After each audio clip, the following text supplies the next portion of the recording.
Welcome back. You are listening to another episode of KeepTheChange.co.nz's Money Mail. It is good to have you floating around here, listening, learning, and taking action, of course. Episode number 199 of Money Mail. Nearly get the 2-ton night out, baby. What's up now? We'll talk about that next week and how exactly I have done that with one little word. Something that we could all do with a little bit more in our life, and that's what we're going to be encouraged to think about next week. But anyway, let's stick to the topic of hand because we're not there yet, so we won't get ahead of ourselves. Be really cool. We've Keep the Change at the moment in the background. Got some cool content on the way for you. Into the old studio, recording some, and said I'll keep you involved in the journey. Then from there, I already have an email from someone being like, "Hey, these are great. You're filming them now. Could you get some charts up and stuff?" And you're like, "Oh my god, man!" Like, yeah. You think you go to the next level, and then people are already like, "Can we get some more? Could you?" And I'm like, "Yeah, sweet. You want to kick in 100K and pay for a video editor for 12 months, and we can do whatever you want, man. Let's roll." But that's for me to solve, me to figure out. But I guess it's a good insight for you that projects just continue to roll into something and gather momentum, and people then still have expectations of what they would like to see. But just know that this stuff doesn't happen by mistake or for free. I'm probably going to spend 50 grand, I'd say, by the end of 2024 on podcasting and putting Keep the Change together for people, and that'll be so that you can see maybe a third of the episodes online via the camera. So that's all good. We'll figure it out, team. Don't you worry about that. Like I say, if you sort of watch that reel, solve bigger problems and solutions come. So we'll find bigger solutions. So looking forward to finding those throughout the year and getting some awesome content in front of you. We've got an awesome episode to come with Healthy Kelsey, big following in the food space. Kiwi, 0 followers up to 330,000. You can learn all about that. Interviewing, pretty sure it's Professor Paul Spoonley from Massey University. Going to be asking about where's the country going? How many people are we going to have working compared to on the superannuation? What is retirement? Is it still retirement equals pension at 65, or have things changed? And really getting into some of the bigger issues, because I do think that all of us, what's going to happen, team? Let's be honest. Let's play this out, right? We're all fucking KTCers. We're going hard. We get ourselves sorted. We can afford to pay for our own private insurance because we get out of the requirement of needing the public health system, and we want to get healthier at speed and stuff. And so we then require less of those services.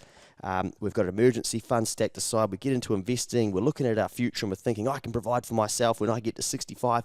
All of those things, right? We're like the model citizen, trying to put as less pressure on the taxpayer, on our other taxpayers as possible. We're adding value to society. We're giving because we're doing that well. We're educating people, and we're lifting them up. We really get the snowball rolling. Well, there'll still be a shit ton of people that don't want to do that and won't contribute to the level that you will. And then it's going to be easy to be frustrated by that, etc. So I try to kind of go down the road 10, 20 years and think, okay, how's this all going to play out? And I think the unfortunate thing, I was going to say sad. It's not sad. This is the hardest thing to kind of articulate, but get your head around for yourself as well, that you can do all of this work to get to that point that you are less reliant on the economy and the way it's tracking, the government, which governments empower other people, the public health system, all those sorts of things, right? But we always need that support, and it'll always be part of our life. But then you're still going to have to pay, and you're still going to have to pay more. And that is, you can what do you mean? Well, the more people who don't want to do that, someone still has to pay from somewhere, right? So I do think over time, it's probably better to get ready now for capital gains tax, for means testing, for you might not get if you're younger, you might not get the pension, and scenario plan some of those things so that when they start to happen or start to be talked about, you're not as triggered and you're not as oh, fuck's sake, that's the final straw from this country. I'm out of here. Fuck all of you guys. What's the point in even trying? Fuck it. I might as well quit my job and just go live in the bush and eat a couple of hoo-hoo grubs and piss on someone else's fire, or whatever your brain gives you, right? And you're freaking out and you're just frustrated because you can almost go down the path and see that that's inevitable. There seems to be too much strain on the economy and too much underinvestment in a whole heap of things that we're hiding from.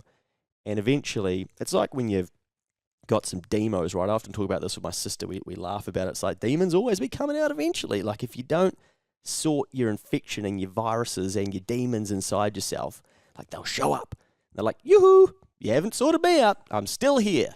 And I think that's what really will be happening with the retirement situation, with infrastructure, with water, and just all of these big things that we're like, fucking hell, Demo, just get back over there, put you back in that box for a little bit. Can you give us another couple of years and we'll pretend we're going to unlock that? And we're going to be all faced with, well, not all, but depending on where you're at and whatnot, you're probably going to have to pay more in some way, shape or form. But anyway, it's a massive tangent. But hence why I would rather be in the solution than the problem camp, if I can put it that way. And I'm not saying that if you can't get to that point, you're the problem. Like, I'm not saying that, okay? I'm saying that even once you know that shit and go, well, you know what, I want to live here, I love this country, I want to contribute in some way, you want to then go, right, well, how can I be a bit of part of the solution? And hence why I give up a bit of my time and my own funds and whatnot over the last few years to be like, how can I educate some other people? And a big part of it has been, okay, I kind of learned that you had to make a bit more money to even be able to do that shit. And, I donated $300 this week so that someone who I don't even fucking know can go to a school where they work with horses and they can go through a bit of rehab, and it's really good for them. And I don't even really understand what happens there, but I read it and it's like, fuck, this is pretty cool, man. I can afford this. Yeah, I'll pay for a student to go through that. Now, broke Luke, poor Luke, anti-fucking rich people Luke couldn't do that, right? Could not do that. Could not wire over $300 and go, I'll give a kid an opportunity to do that. That looks outstanding what someone else is doing.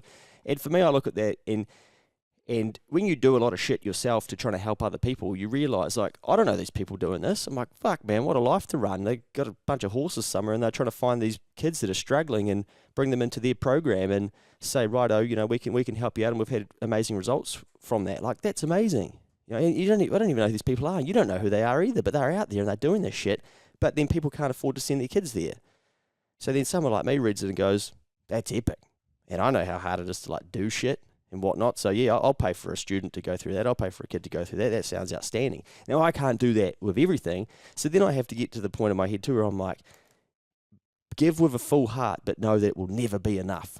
Because all the problems in the world would have been solved already if they could actually be solved with money, as I think a lot of people assume they can be. But there's just constantly going to be different problems, right? So, geez, we got on a massive tangent there. Anyway, 3 podcasts with Mikey the other day, all in studio. Those, we left and we're both like little fucking high five to each other. We're pretty low emotions / pretty hard on ourselves, and we're both like, yeah, that's some of our best work. So you're going to enjoy those. One of them is sorry. The answer is make more money.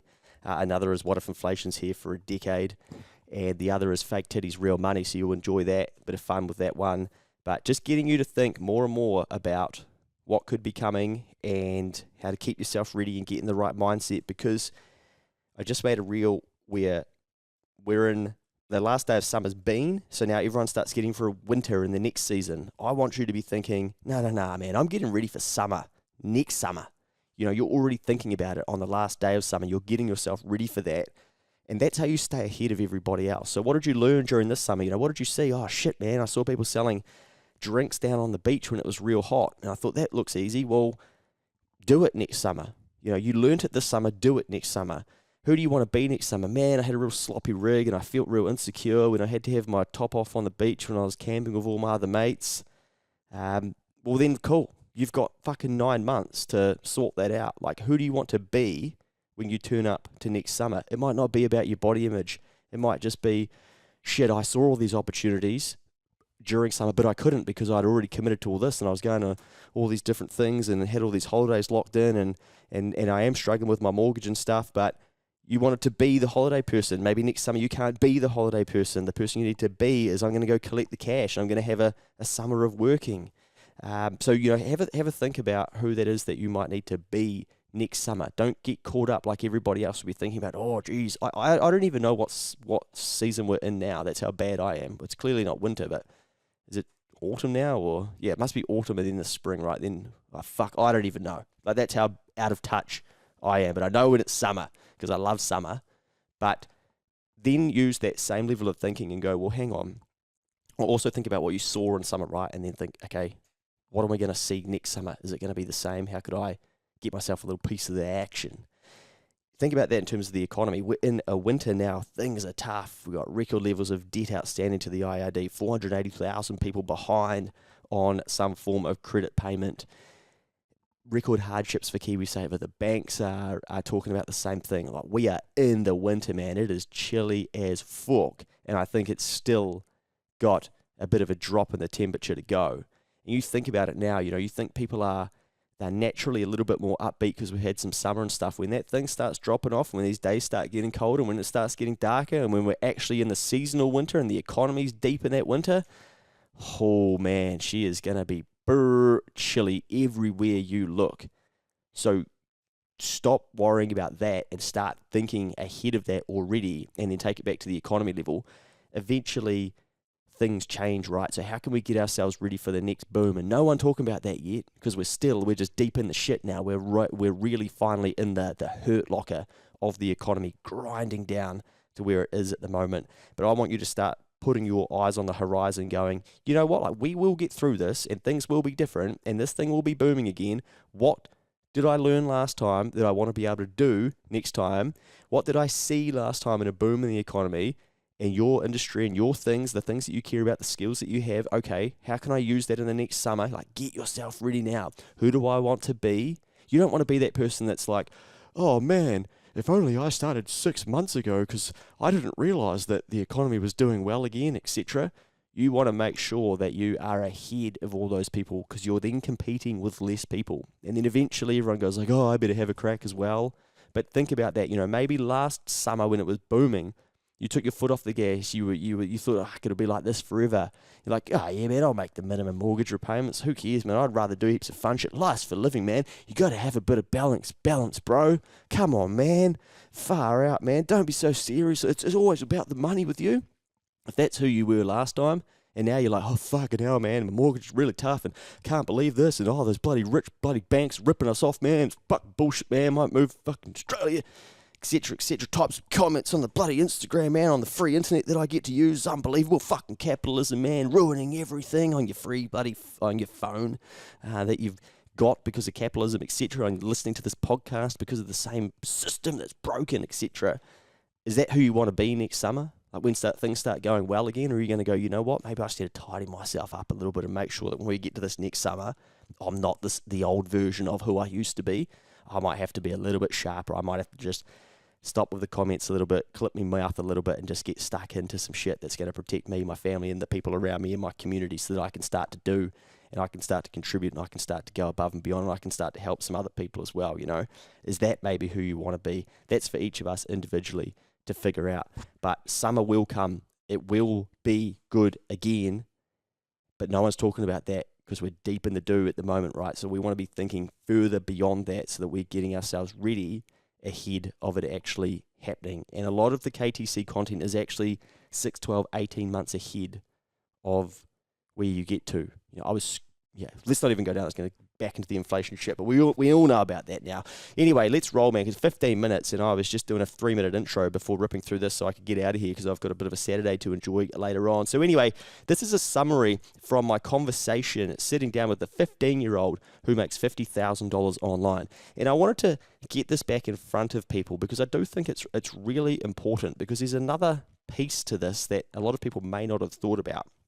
So if you don't know, I got to sit down with a 15-year-old who had sold over $50,000 worth of goods and stuff on the internet, self-taught, all whilst managing the usual school life and demands of a social life. I recorded the conversation so that you could listen and learn from it too. So it's up as a podcast.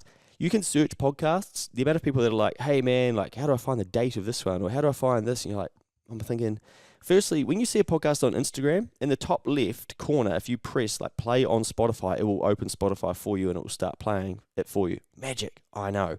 And then also, if you go to Spotify or Apple, and you find the Keep the Change podcast or your favorite podcast, and you search a word like crypto or 15-year-old or 50K or inflation, you will find all of the podcasts that have that in their title. So if there's a specific thing that you're trying to understand, go and do those things first. Go and look for them. We're going to actually do a podcast on go and find it, because I think we want everything spoon-fed to us now, but I can't reply to everyone with like, here's the answer you need. Otherwise, my business is going to go under because I'm not going to be able to do anybody work, and I won't be able to do any of this shit on the side, right? So we have to start with all things in life going, maybe I can find this info. It's a favorite saying of mine. Say, just Google it.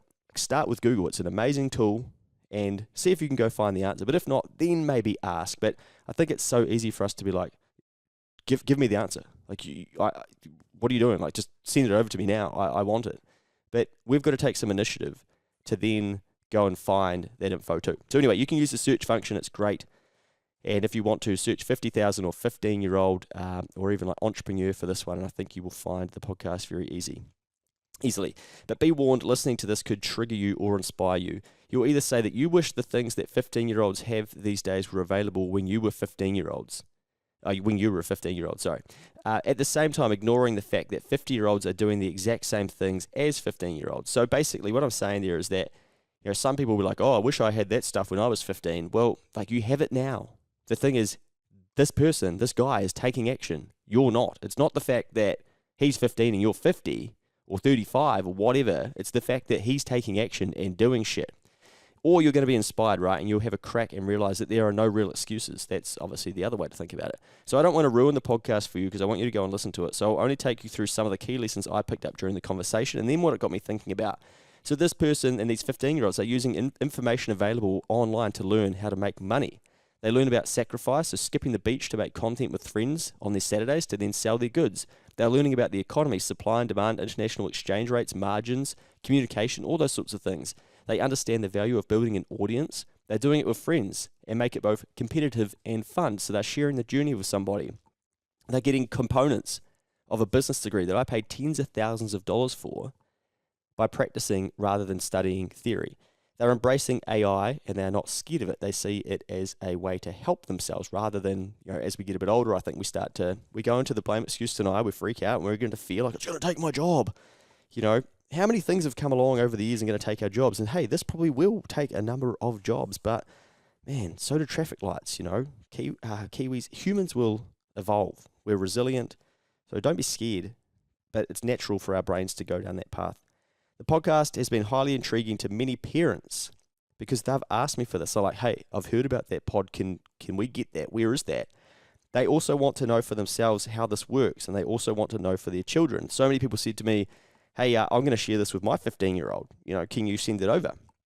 And I posted it on LinkedIn, and it got 74,000 views on the post. And people from all over the world were intrigued and inspired. And interestingly, like, there was no negativity on it. It was basically all just like, this is epic. Can I please listen? Where can I find it? Can I get a copy? Can I give it to my son, my daughter? This should be compulsory listening for older people. This should be a compulsory listening for younger people. It was really fascinating, but it was all positive.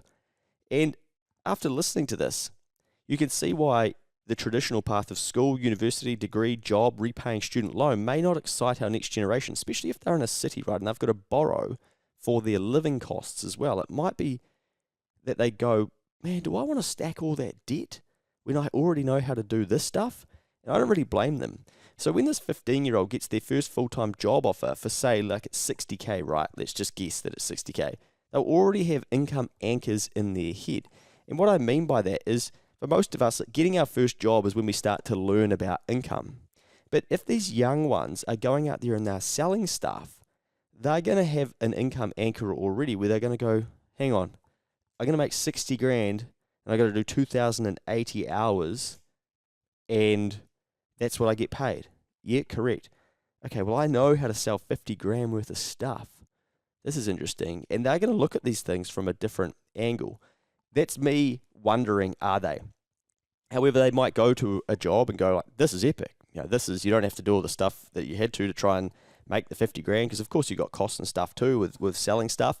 So maybe they go like, oh, this is actually epic. But they're going to have a little bit of a different layer of thinking than a lot of other people who don't do something like this because they've got a bit of that price comparison and anchor or income comparison, sorry. Now, of course, most of us price in our hourly rate as that's what we've learned to earn. We make comparisons. So some of these youngsters out there earning money by selling goods, services, and not just their time will think differently. As an example, they might think, okay, so I've got to work for a whole day and I get paid, let's say it is $240. And they might go, well, I've sold a pair of sneakers for $300. Shit, that didn't take a whole day. They're going to be looking at these things from a very, very different perspective. And they might then run the numbers on minimum wage if they're just getting into the workforce. $22.70 at the moment, moving to $23.15, I think it is. $22.70 times by 2,080 hours, that's $47,216. So are they going to choose that path or have a crack at selling something for themselves in those 2,080 hours to make that $47,000? Who knows? But it'll be interesting to watch play out over the next decade. Of course, anyone selling needs to turn their sales into profit. But the more you learn, the more you sharpen and refine. And this is also what comes out in this podcast, where they try some things, it doesn't go well, and they're like, okay, won't do that again. This product's got more margin in it. So they're learning some pretty interesting fundamentals by taking action. Teenagers are growing up in a world that is so different to just 10 years ago, and it is changing every day. Regardless of what year it is, there are opportunities everywhere. Always have been. I said to a client yesterday, that's true, but also remember, not every opportunity is for you. But with the adage of the internet, it's so hard not to see these opportunities because young people are growing up watching content of what is possible. And when you're a bit younger, I think you've got that lack of fear, and you don't have the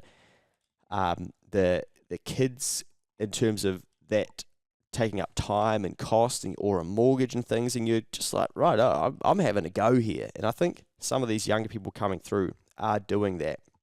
Now, hopefully, that content that they are watching expands their minds beyond swapping time for money and buying and selling properties to each other.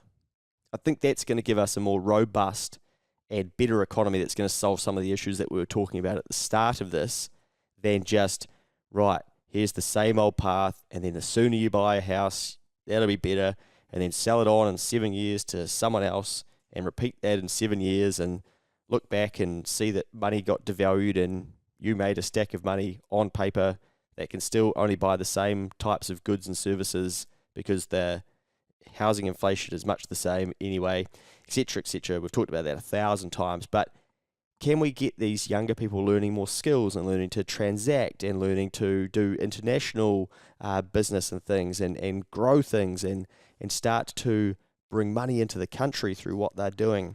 That, I think, is where we're going to see a growth in the economy and a different type of economy rather than just, hey, let's buy and sell from each other and then just put it all into property and do the same thing with that and sort of hope to coast to the finish line. And as house prices have gotten more expensive, I think less people are thinking like that because they're going, well, shit, I don't know if that's possible for me. But of course, everything, we've just got to then work backwards and go, okay, how can I make it possible? And is it actually a goal of mine? But it'll be very fascinating to see where the economy gets to and what these young ones want to do with what they're growing up learning, watching and consuming and then having a crack at, because they've got all of these tools right at their fingertips. So I'd encourage you to go and listen to this 15-year-old and see what they say and what they're talking about and what they can see out there. And I've had a couple of people in the marketing space that are like, whoa, man, this kid at 15 has some serious knowledge of marketing and the wording around it, and they could probably go into a university and sit a marketing exam and do relatively well because they're actually practicing. So they're doing some of the doing and they've got some practical rather than just the theoretical side of things. Now, did you know the OCR was unchanged at 5.5% this week? The RBNZ's updated forecast shows the average OCR peaking at 5.6% this year compared to 5.69% in prior projections. So basically they're trying to say, well, the markets see that there will be interest rate cuts. Now that's obviously exciting for a lot of people. I won't go too far down that rabbit hole, but inflation's still here, team, and we need to make sure that we don't fall for the, oh great, everything's good again just because interest rates are going to drop. The RBNZ aren't expecting, or based on their data, to drop rates for some time, and it's quite a way away. So I think, like I said, we're still in the winter. She painful, she brew, she cold out there, but we've got to be looking ahead as well. And not just going like, oh, I'm positive because things will change, going, it's positive because I'm going to change and you're going to do things differently. So think about what changes you can make and don't just rely on, oh, great, interest rate go down, my happiness go up. What a dumb way to live. Like, we're smarter than that. Got to be thinking differently to that and not just buying into like, oh, we're through the worst of it. Great. Now I can just be happier. Perfect. Because I don't know if that's going to work for people.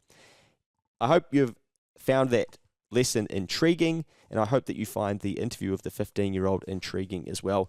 Be good out there. Have an awesome weekend. Look after yourselves, and I'll see you on the next episode of Money Mail, which will be number 200.